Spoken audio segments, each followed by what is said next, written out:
இயேசு உங்களை நேசிக்கிறார். பிரியமானவர்களே, இந்த நாளில் ஆண்டவர் நம்மளோடு பேசும்படியாய் வேதத்திலிருந்து 2 வசனங்களை கூட வாசித்து ஆண்டவர் இதன் வழியாய் நமக்கு கற்றுக் கொடுக்கக்கூடிய காரியத்தை நாம் கடைபிடிக்க வேண்டிய காரியத்தை பார்ப்போம். அது ஏசாயா தீர்க்கதரிசியின் புஸ்தகம் 64வது அதிகாரம் 8வது வசனம் 9வது வசனம் இப்படியாக சொல்லுகிறது. இப்பொழுதும் கர்த்தாவே, நீர் எங்களுடைய பிதா, நாங்கள் களிமண், நீர் எங்களை உருவாக்கினவர், நாங்கள் அனைவரும் ஒரு கரத்தின் கிரியை. கர்த்தாவே, அதிகமாய் கடும் கோபம் கொள்ளாமலும் என்றைக்கும் அக்கிரமத்தை நினைத்து கொள்ளாமலும் இருப்பீராக. இதோ பாரும், நாங்கள் அனைவரும் உம்முடைய ஜனங்கள். பிரியமானவர்களே, தீர்க்கதரிசி இந்த இடத்துல ஆண்டவர் சமூகத்துல மக்களுக்காய் பரிந்து பேசுகிற ஒரு காரியத்தை எழுதப்பட்டிருக்கிறது. நாங்கள் களிமண், ஆண்டவர் எங்களை உருவாக்கினீர் நீர் அப்படின்னு சொல்லுகிற அந்த காரியத்தை ஆண்டவருக்கு தெரியப்படுத்துகிறார். நாம் களிமண் என்று நாம் புரிந்திருக்கிறோமா என்று பார்க்கும்படி ஆண்டவர் உங்களோடும் என்னோடும் பேசுகிறார். பிரியமானவர்களே, ஒவ்வொரு மனிதர்களும் ஒவ்வொரு கோட்பாடுகளை கொண்டவர்களாய் இருக்கிறார்கள். ஆனால் மனிதன் களிமண்ணால் உருவாக்கப்பட்டான் என்பதை ஒருவராலும் அதை மறுத்து கொள்ள முடியாது. முதல் மனிதன் ஆதாம் என்ற ஒரு மனிதனை ஆண்டவர் களிமண்ணால் செய்து அவருடைய ஜீவ சுவாசத்தை கொடுத்தார் என்று நாம் பழைய ஏற்பாட்டில் நம்ம வாசிக்குவோம். பிரியமானவர்களே, இதுதான் சத்தியம். பாருங்க, ஆண்டவர் உருவாக்கினவ மண்ணுக்கு மண்ணில் செய்யப்பட்டது நிமித்தமாக மண்ணுக்கு கடந்து செல்லுகிறான். பாருங்க, நாங்கள் களிமண், நீர் எங்களை உருவாக்கினீர், களிமண்ணால உருவாக்கினீர். அவருடைய கிரியை, அவரே நம்மளை படைத்தார். ஒரு களிமண்ணை உருவாக்கும் அவரால் முடியும். ஒரு குயவனை எடுத்துக்கொள்ளுங்க.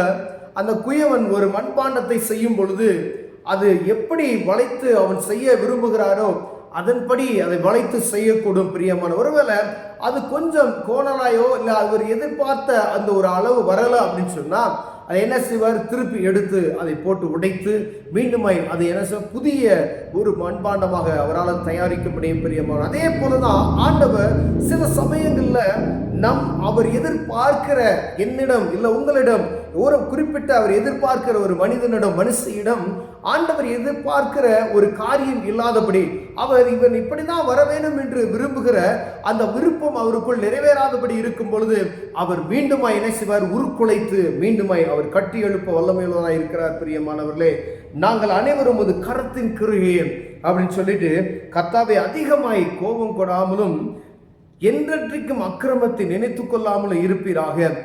அவருடைய கோபம் அப்படின்னு சொல்லி வரும் பொழுது அவர் எதிர்பார்த்த, நான் என்னுடைய பிள்ளை இப்படிதான் இருக்கணும் அப்படின்னு சொல்லி எதிர்பார்த்த அந்த எதிர்பார்ப்பு வராதபடி இருப்பது நிமித்தமாய் அவருடைய கோபம் நம்ம மீது என்ன செய்தான்? மனிதர்கள் மீது, உருவாக்கப்பட்ட மனிதர்கள் மீது, கடவுளால் உருவாக்கப்பட்ட ஒவ்வொரு மனுஷன் மீதும் அது வரும் என்று சொல்லி வேதம் சொல்லுகிறது. பிரியமானவர்களே, இதோ பாரும், நாங்கள் அனைவரும் உம்முடைய ஜனங்கள். அவர் அப்படியே அர்ப்பணிக்கிறதை நாம் பார்க்க முடிகிறது. இப்ப நம்மளும் அநேக நேரங்களில் பல சூழ்நிலைகளில் கடந்து செல்லுவோம்.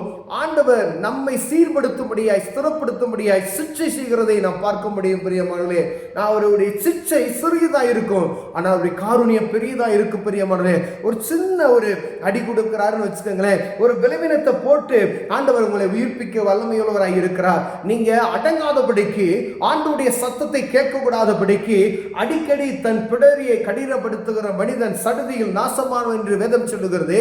அதற்காக அல்ல, ஆனால் ஆண்டவர் சொல்லுகிறார், நான் சொல்லி சொல்லி நீ கேட்கல அப்படின்னு சொன்னா உன்னை திருத்துவதற்கு, நீ இதை செய்யல அப்படின்னு சொன்னா, சின்ன பிள்ளைகளை பார்த்தீங்கன்னா இது சுடும் அப்படின்னு சொல்லிட்டு நம்ம விட்டுக்கிட்டே இருந்தோம்னா, தொடாதன்னு சொன்னாலும் போய் தொட்டுட்டு அது என்ன செய்ய, சுடுது அப்படின்னு சொன்னாதான் அது உணர்வு வரும். பார்த்தீங்களா?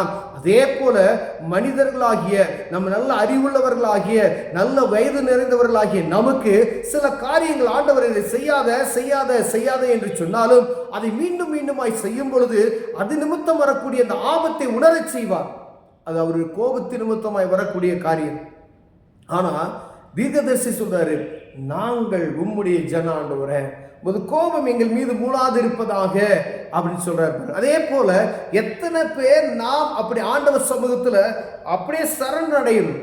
ஆண்டவரே, இந்த ஒரு காரியம் நடந்துருச்சு, ஒரு பலவீனம் இதனாலதான் வந்திருக்கு, நீங்க அறிந்து கொள்ளணும். எனக்கு நஷ்டம் ஒண்ணு வந்துருச்சு, இதனாலதான் வந்துருச்சு. நம்முடைய பெருமை, நம்முடைய உயர்மா ஒரு வித்தியாசமா நம்ம போறோம் அப்படின்னு சொன்னா ஆண்டவர் என்ன செய்வாரு? நம்மளை அடக்கும்படியாய், நம்மளை ஒடுக்கும்படியாய் சில காரியங்களை அனுமதிப்பார். பிரியமானவர்களே, இஸ்ரவேல் ஜனங்கள் அவர்கள் முரட்டாட்டமான ஜனங்கள்.